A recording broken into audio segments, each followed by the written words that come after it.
하나님 말씀 요한복음 7장 37절에 39절입니다. 명절 끝날 곧 큰 날에 예수께서 서서 외쳐 이르시되 누구든지 목마르거든 내게로 와서 마시라. 나를 믿는 자는 성경의 이름과 같이 그 배에서 생수의 강이 흘러나오리라 하시니 이는 그를 믿는 자들이 받을 성령을 가리켜 말씀하신 것이라. 예수께서 아직 영광을 받지 아니하셨으므로 성령이 아직 그들에게 계시지 아니하시더라. 아멘. 우리가 선물을 주고받을 때 선물을 예쁜 포장지로 포장합니다. 저는 그게 잘 이해가 안 돼요. 선물을 받으면 곧 그 포장지를 뜯어버릴 텐데, 찢어버릴 텐데, 그 예쁘고 화려하고 또 비싸 보이기도 하는 그 포장지 다 찢어서 버릴 건데, 왜 그렇게 애써 싸는지 모르겠습니다. 포장지는 결국 찢겨지게 되고 버려지게 되고 맙니다. 선물만 남습니다. 우리 주위에는 포장지가 많다 여겨집니다. 귀한 선물보다 포장지를 더 자랑하며 인생 살아가는 사람들도 많이 있습니다. 필요 이상으로 화려한 집에, 필요 이상으로 값비싼 자동차, 그러나 가정은 망가져 있는 경우, 사치스러운 의상, 사치스러운 명품백, 그러나 영혼은 만족감이 전혀 없는 경우, 필요 이상으로 사치스러운 식당에 가서 음식을 자주 먹는, 그러나 영혼은 건강하지 못하고 병들어 있는 경우, 포장지만 화려한 인생이라 여겨집니다. 그러나 안타깝게도 포장지를 추구하는 인생이 많거니와 심지어 그리스도인들 삶 속에도 불필요한 포장지가 여기저기 널려져 있지 않나 우려됩니다. 우리 현실을 다시 한번 말씀을 근거로 살펴보기를 원합니다. 영혼 속에 예수 그리스도께서 공급해 주시는 생수가 넘쳐 흐르는 풍요로움, 이것이 우리가 추구해야 될 인생의 내용이며 우리가 자랑하며 하나님께 영광 돌려드려야 될 제목이라 여겨집니다. 우리 영혼 속에 예수 그리스도께서 공급하시는 생수, 흘러 넘치는 생수, 풍요로운 생수. 제가 미국에 오기 전에 우리 한국의 수영장 여러 번 가봤지 않습니까? 근데 그때 수영장은 수영장이라고 하기에는 좀 너무도 그냥 콩나물시루 같이, 우리 콩나물시루에 굉장히 익숙한 사람들이 버스를 타도 콩나물시루, 수영장 가도 뭐 수영은커녕 걸어다니기도 막 부닥기는, 북적거리는 그러한 그 수영장 아닌 수영장. 혹시 거기 그 수영장에서 그 수영장 물을 마셔보신 적 있으세요? 저는 지금도 그 생각하면 막 소름이 끼칩니다. 얼마나 더럽겠어요. 구정물. 요한복음 7장 37절에 39절 예수님께서 생수에 대해서 말씀하시며 생수와 구정물을 구분하며 살아가라고 말씀하십니다. 구정물을 들이키지 말고 생수를 들이키며 살아가라고 말씀하십니다. 성령 강림 사건이 이 생수를 가능케 했으며 우리는 오늘도 그 생수를 펄컥펄컥 들이마시며 살아가야 할 것입니다. 그리스도인의 본분이기도 하며 하나님의 우리를 향한 계획이기도 합니다. 본문에 보시면 이 본문 사건은 초막절의 마지막 날에 일어나는 사건입니다. 초막절, 유대인들에게는 아주 중요한 명절 가운데 하나였습니다. 초막절 행사는 예루살렘 이 남쪽 끝에서 행진으로 시작을 합니다. 앞에 제사장이 앞서고 뒤에 무리들이 제사장을 따라가며 기혼, 샘물까지 갑니다. 기온 샘물 밑에는 실로암 샘물이 있죠. 거기까지 가서는 제사장이 금 항아리에, 금 주전자에 실로암 샘물을 담습니다. 그리고는 다시 성전까지 행진을 또 합니다. 그러한 행진하는 과정 속에 성가되는 이사야서 12장 3절 말씀을 노래합니다. 그러므로 너희가 기쁨으로 구원의 우물들에서 물을 기르리로다. 구원의 우물들에서 물을 기르리로다. 그 찬송을 부르면서 제사장이 주전자에 물을 담아갖고 성전으로 올라갑니다. 성전에 올라가서는 제사장이 성전 제단에 그 물을 붓습니다. 그 과정에 올라가는 과정에 무리들은 왼손에는 광야에서의 고생했던 환란을 상기하는 종려나무 가지를 쥐고 오른쪽에서는 추수를 상징하는 오렌지 나무 가지를 들고 흔들면서 그들의 과거, 그들의 오늘의 추수의 감사, 이 내용들을 찬양하며 성전으로 올라가게 됩니다. 제사장이 제단에 물을 부을 때 또 성가대는 계속해서 시편 113편에서 118편에 이르는 그 찬송시들을 반복해서 부릅니다. 초막절 엿새 동안 매일 한 번씩 이 행진을 하고 제7일 마지막에는 7번 이 행진을 하면서 초막절 행사가 진행이 됩니다. 그러한 행사가 진행되는 그 마지막 날, 명절 큰 날에 예수님께서 그 시각에 맞춰서 말씀을 하십니다. 초막절의 의미는 첫 번째는 일종의 하나님께서 비를 내려주셔서 풍년을 또 허락해 주시기를 간구하는 그러한 기원의 의미가 있습니다. 그러나 더 중요한 것은 민수기 20장에서 우리가 봤던 하나님께서 반석에서 생수를 터뜨리신 사건을 이들이 기억합니다. 그래 물이 초막절의 중요한 요소입니다. 자기들의 광야 생활 가운데 자기를 살피시며 구원으로 이끄신 하나님의 은혜를 상기하며 물을 들고 행진하는 거죠. 세 번째는 에스겔과 스가랴서를 통해서 보여주시는 환상을 그들은 묵상하며 이 물을 들고 행진합니다. 하나님께서 메시아를 통해서 완성하실 복의 내용들을 에스겔서 47장 1절에 보시면 성전의 문지방 밑에서 물이 나와 흘러내리더라. 또 스가랴 14장 8절 그날의 성소가 그날의 생수가 예루살렘에서 솟아나서 즉 이스라엘의 완전한 회복과 풍요로운 복을 그들은 갈망하며 기도하며 물을 들고 행진했던 것입니다. 예수님께서는 이러한 초막절의 배경을 염두에 두시고 그 생각으로 가득 차 있는 그들을 향해서 초청하십니다. 우리가 물 얘기했는데 말씀하기를 37절 하반절의 말씀 예수께서 서서 크게 외쳐 이르시기를 그들을 주목하게 하시며 선포하시기를 누구든지 목마르거든 내게로 와서 마시라고 말씀하십니다. 나에게로 와서 마시라 말씀하십니다.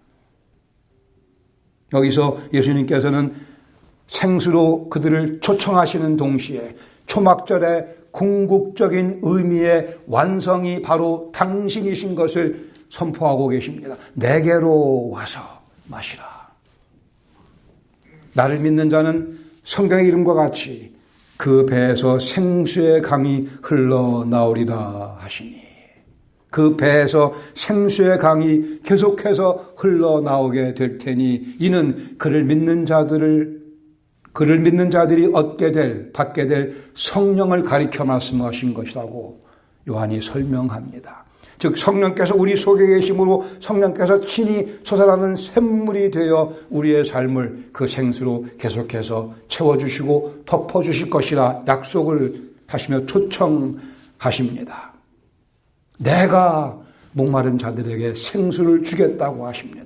반석에서 흘러나왔던 그 생수 곧 예수 그리스도이십니다. 그 기적의 시원한 생수 곧 예수 그리스도이십니다. 예수님께서 반석에서 흘러나온 생수시며 구원의 주님이시며 영혼의 풍년을 주신 분이십니다. 그러나 여기에 초청의 전제가 있습니다. 이러한 궁극적인 완성의 조건이 39절 하반절에 기록되어 있습니다. 괄호 가운데 들어있죠. 예수께서 아직 영광을 받지 아니하셨으므로 성령이 아직 그들에게 계시지 아니하시더라. 아직 예수님 십자가를 아직 지지 않으셨기 때문에 십자가를 지시고 죽으시고 부활하시고 승천하시고 난 다음에 성령을 보내주실 것이기 때문에 라고 요한이 설명을 해주고 있습니다. 이 완벽한 초막절의 의미의 완성은 예수님의 죽으심과 부활과 승천과 성령 강림을 통해서 현실화될 것을 말씀합니다. 이 말씀 읽으면서 우리는 콸콸콸 그러한 이미지를, 그러한 소리를 듣는 것 같기도 하고 보는 것 같기도 합니다. 콸콸콸 차고 넘쳐 흐르는 예수님께서 십자가에 달려 돌아가신 다음에 요한복음 19장 34절에 보시면 그중 한 군인이 창으로 예수님 옆구리를 찌르니 곧 피와 물이 나오더라. 이렇게 기록되어 있습니다. 예수님 죽음의 장면을 묘사하는 이 묘사, 이 글을 읽으며 우린 주께서 하신 말씀 생수가 흘러나오리라. 그 말씀을 연상하게 됩니다. 예수님께서는 6개월 전에, 즉 6월절에 요한복음 6장 35절에서 같은 말씀을 하셨습니다. 말씀하기를 나는 생명의 떡이니 내게 오는 자는 결코 줄이지 아니할 것이요 아니할 터이요 나를 믿는 자는 영원히 목마르지 아니하리라고 말씀하셨습니다. 예수님은 당신이 생수이심을, 그리고 더 나아가서 생수를 성령님을 통해서 공급해 주실 것임을 여러 차례에 걸쳐서 말씀하셨습니다. 두 개 정도의 질문을 드립니다. 첫 번째는 생수를 마셨습니까? 다시 한번 요한복음 4장 14절에도 또 말씀하기를 내가 주는 물을 마시는 자는 영원히 목마르지 아니하리니. 목마름을 경험해 보셨습니까? 목마름을 경험해야만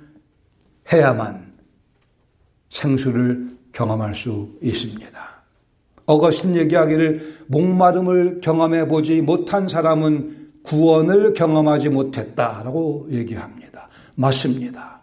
영혼의 목마름을, 그 갈증을 경험하지 못했다는 것은 결국은 생수의 필요를 느끼지 못했다는 의미가 되며 아직 구원을 경험하지 못했다는 뜻이 되기도 합니다. 영혼의 갈급함, 목마름. 누구든지 목마르거든 내게로 와서 마시라 그랬습니다. 목마름 속에서 허덕이던 경험, 오히려 복된 경험이며 하나님의 은혜의 선물입니다. 우리는 그 허덕임을, 그 목마름을, 갈증을 경험하며 그리스도의 십자가 앞에 나와 무릎을 꿇게 되었습니다. 구정물인 것을 알게 해주셔서 생수를 향해 발걸음을 옮겼으며, 아니 생수이신 그리스도께서 우리를 찾아와 우리를 그 생수로 덮어주셨습니다. 예수님께서는 우리의 목마름을 잘 알고 계십니다. 그래 십자가에서 예수님께서 목마르다 갈증을 호소하시며 우리의 목마름을 대신 경험해 주셨습니다. 그리고 부활하시고 승천하시고 성령님을 보내주셔서 그 약속의 말씀 우리에게 현실이 되었습니다. 고린도전서 12장 13절 말씀하기를 우리가 유대인이나 헬라인이나 종이나 자유자나 다 한 성령으로 침례를 받아 한 몸이 되었고 한 지역교회 그리스도의 몸된 교회를 구성하게 되었고 또 다 한 성령을 마시게 하셨는, 우리는 다 성령을 들이마신 사람들입니다. 예수님 믿으십니까? 라는 그 질문, 성령을 마셨습니까? 라는 질문, 동일한 의미의 질문입니다. 성령이 내 안에 계심을 알고 계십니까? 성령의 생수가 흘러나고 있습니까? 다 같은 의미의 질문들입니다. 예수님이 생수이시고 성령 하나님께서 동시에 생수이시기도 합니다. 이 말씀은 에스겔 36장 25절의 말씀의 성취입니다. 말씀하기를 맑은 물을 너희에게 뿌려서 너희로 정결하게 하되 곧 너희 모든 더러운 것에서와 모든 우상 숭배에서 너희를 정결하게 할 것이라. 이 약속의 말씀이 성령 강림을 통해 우리에게 현실로 주어졌습니다. 그러기에 우리는 나는 정결하다고 선언해야 됩니다. 아침마다 나는 정결하다고 선언해야 됩니다. 하나님께서 우리에게 그 일을 이미 행하셨기에, 우리를 정결하게 변화시켜 주셨기에 우리는 정결하다고 선포해야 합니다. 생수를 이미 마셨기 때문에 이 선포는 중요합니다. 선포하는 것이 곧 믿음이기도 합니다. 하나님께서 예수 그리스도 이 땅에 보내시고 십자가에서 목마름을 경험하며 우리의 죄를, 저의 죄를, 여러분의 죄를 다 담당하시고 그 갈증 속에 아픔 가운데 고난 가운데 죽으셨습니다. 그리고 성령님을 보내시면서 나를 믿는 자는 그 안에서 생수의 강이 흘러나오리라 말씀하셨기에 그 생수의 강이 우리를 정결하게 이미 씻어 주셨기 때문에 우리는 나는 정결하다고 외쳐야 합니다. 내 공로 아니요 그리스도 예수의 은혜로 나는 정결하게 되었습니다. 이것이 믿음의 선포이며 주님 마음을 기쁘시게 해드리는 예배의 행위이기도 합니다. 이 약속이 우리에게는 이미 현실이 되었기에 이것이 예수님을 찬양하는 방법입니다. 정결하게 하시는 그리스도 예수의 능력을 인정하며 선포해야 합니다. 내가 지은 죄 예수님께서 다 죄싹을 지불하시고 십자가에 죽으셨습니다. 우리가 오늘 짓고 있는 죄 아무리 많아도 모든 죄의 대가를 예수님께서 미리 다 우리를 위해 지불하셨기에 나는 정결하다고 선포해야 합니다. 나는 죄악의 구정물 대신에 생수로 가득 채워져 있음을 인정하며 주님께 두 손 들어 찬양 드려야 합니다. 그리고 그 생수가 우리 속에서 계속 넘쳐나도록 예수님께서 성령님 우리 안에 내재하게 하셨습니다. 그러고 아침에 일어나서 손 들고 주님께 찬양 드려야 됩니다. 나는 주님의 은혜로 정결합니다. 죄악의 유혹이 몰려오면 그리스도께서 나를 정결하게 하셨노라 선포해야 합니다. 타협의 구정물이 밀려오면 나는 그리스도 예수 안에서 정결하다고 또 외쳐야 합니다. 더 나아가서 두 번째 질문, 생수가 흘러 넘치고 있습니까? 생수가 흘러 넘치고 있습니까? 깊은 감사, 기쁨, 시원함, 상쾌함, 즐거움, 환호, 은은한 흥분감, 새로운 의욕, 차분함, 다시 감사, 이런 것들이 익숙하신가요? 익숙해야만 됩니다. 이것이 그리스도인의 본분이기도 합니다. 요한복음 4장 14절 말씀 다시 내가 주는 물을 마시는 자는 영원히 목마르지 아니하리니 내가 주는 물은 그 속에서 영생하도록 솟아나는 샘물이 되리라고 말씀하셨습니다. 이 말씀은 에스겔서 36장 26절 27절 말씀의 완성이기도 합니다. 성취이기도 합니다. 너희 육신에서 굳은 마음을 제거하고 부드러운 마음을 줄 것이며 또 내 영을 너희 속에 두어 너희로 내 율례를 행하게 하리니 너희가 내 규례를 지켜 행할지니라. 성령께서 우리 속에서 강력하게 역사하신다는 약속의 말씀 예수님께서 성취시켜 주시고 우리의 현실이 되게 해 주셨습니다. 성령을 근심하게 하지 아니하고 성령을 소멸하지 아니하고 성령 충만을 경험하는 영혼들,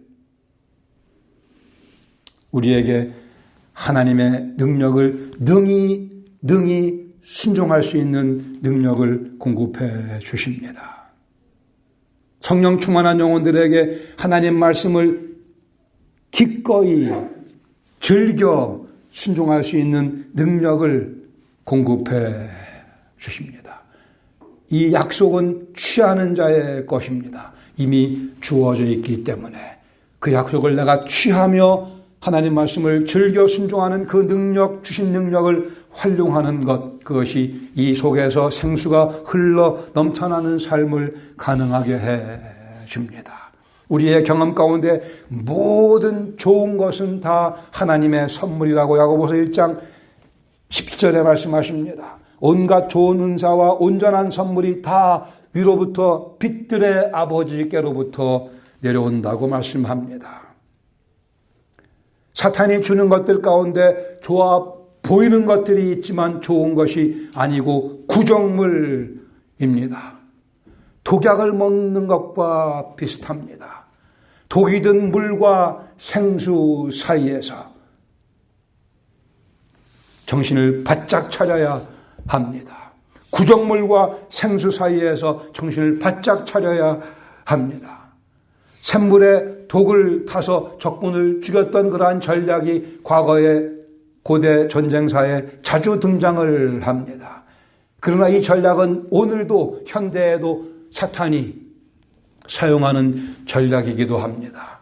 우리 인생 속에 독약을 타놓고 그 독약이 든 그 물이 마치 좋은 것인 양 오해하게 만들며 유혹하며 판단력을 흐리게 하며 그것을 마시게 하는 사탄의 전략, 경계해야 할 것입니다.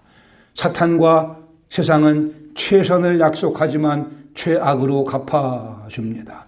명예를 약속하지만 수치로 갚아주며 쾌락을 약속하지만 고통으로 갚아주며 유익을 약속하지만 손실로 갚아주며 생명을 약속하지만 죽음으로 갚아줍니다. 그러나 우리 하나님께서는 약속하신 대로 갚아주십니다. 그 약속의 증거가 바로 예수 그리스도의 십자가에서의 죽음이며 그분의 영광스러운 부활입니다. 하나님께서는 갚아주실 때 최고의 순금으로 갚아주신다. 한 목사님은 설명합니다. 성령께서 공급하시지 않는 것은 생수가 아니라 구정물입니다. 성령을 거스리며 벌어들인 물질, 구정물입니다. 즉 성령님을 근심하게 만들면서 즐기는 것, 구정물이죠. 하나님께서 원하시는 것들을 소홀히 하며, 즉 성령님을 소멸하며 얻은 것들, 구정물입니다. 세상의 박수, 세상의 자랑거리, 구정물입니다. 깊은 감사, 기쁨, 시원함, 상쾌함, 즐거움, 환호, 은은한 흥분감, 새로운 의욕, 차분함, 다시 감사. 이 경험은 취하는 자의 것입니다. 이런 것들을 빼앗아가는 대가로 얻는 것들은 다 구정물입니다. 모든 좋은 선물은 오직 빛들의 아버지로부터 우리에게 주어집니다. 그 속에서 생수의 강이 넘쳐나오는 영혼은 특별한 종류의 벌과 같다고 어떤 분이 비유적으로 설명을 합니다.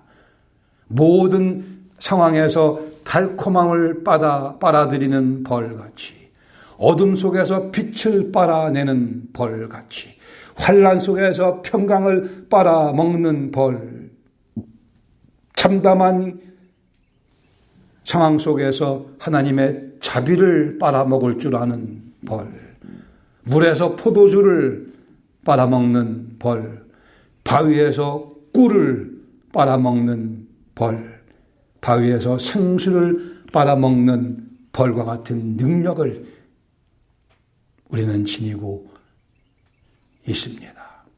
그 능력을 활용하셔야 됩니다.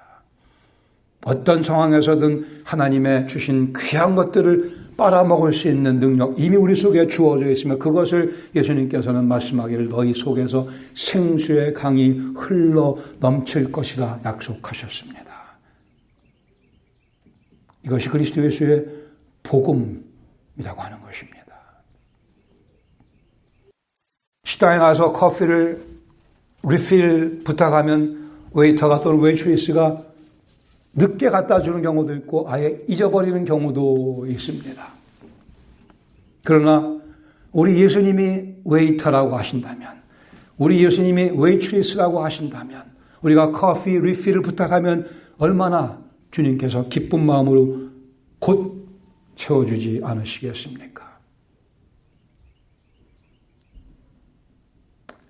우리 예수님 그렇게 우리를 섬기기 원하시는 분이십니다. 만유의 주, 왕 중의 왕이신 그분께서 커피 한 잔이 문제겠습니까?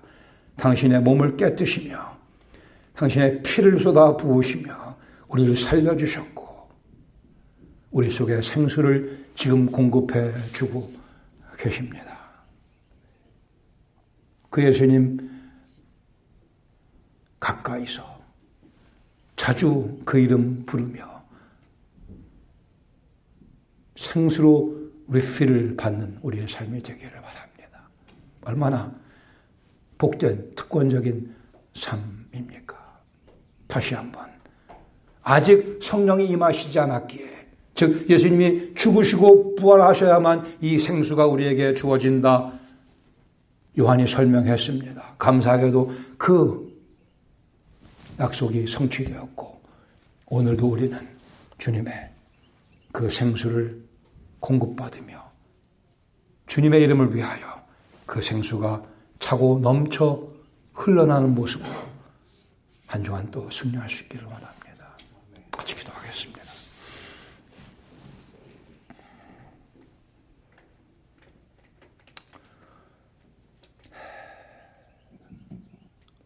다시 한번 예수님의 저희를 향한 사랑에 주목하시고 집중하시기 바랍니다.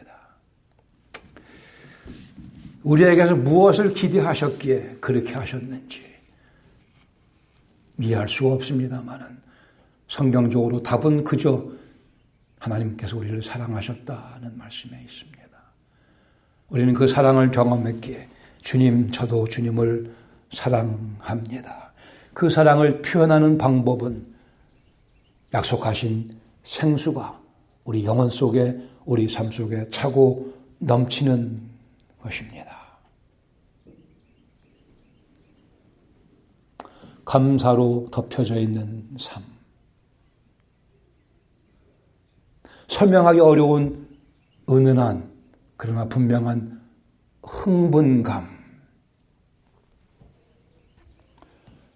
새로운 의욕으로 또 주님께 감사드리며 하루하루 순간순간 살아가는 그 모습이 주님께서 우리에게 기대하시는 모습이라 믿습니다. 그 모습이 생수가 넘쳐나는 삶의 모습 중에 한 장면일 것입니다. 아버지 하나님, 예수님께서는 저희를 그토록 사랑하셨기에 몸을 깨뜨시며 피를 쏟아 부으시며 저희를 섬겨주셨습니다. 그리고 오늘 약속하신 것 같이 성령님을 통해 생수를 공급해 주시니 다시 감사드리며 주님의 열심으로 섬기시는 그 모습에 저희들이 열심으로 화답하며 저희들이 제대로 주님을 섬기며 살아갈 수 있도록 다시 한번 생수로 저희 영혼을 가득 채워 주시옵소서. 주님의 이름을 위하여 빛나는 삶을 살기 원하며 주님의 영광을 드러내기 위하여 찬란한 삶을 살고 싶습니다. 늘 겸손하게 하시고 주님의 은혜에 자비하심에 인자하심에 의지하며 주시는 하루하루 귀한 작품으로 만들어내며 살아갈 수 있도록 성령께서 저희 영혼을 생수로 가득 채워 주시옵소서. 예수님의 이름으로 감사드리며 기도합니다.